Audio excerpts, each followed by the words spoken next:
¿Cómo están, queridos niños de Eslovenia? Soy Miriam Galloso, escritora paraguaya, y dos de mis cuentos fueron incluidos en la antología que se preparó para ustedes en su idioma.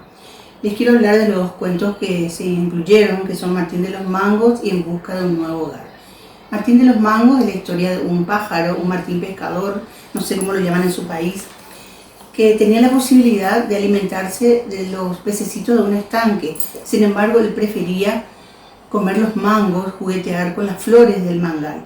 El mango es una fruta tropical que abunda en Paraguay. Yo no sé si ustedes tienen, son unos frutos como una naranja más alargada, amarillos.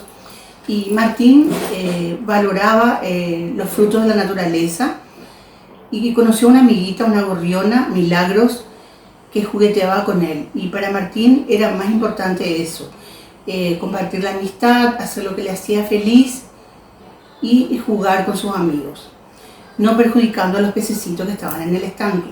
El otro cuento, En busca de un nuevo hogar, está inspirado en la familia de un grupo de apereá. Apereá serían como unas ardillas salvajes.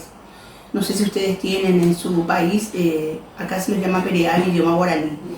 La historia la cuenta Chicho, que vive en el monte y se sienten amenazados por el avance del hombre que llega con sus maquinarias para construir más carreteras y edificios, destruyendo sus hogares.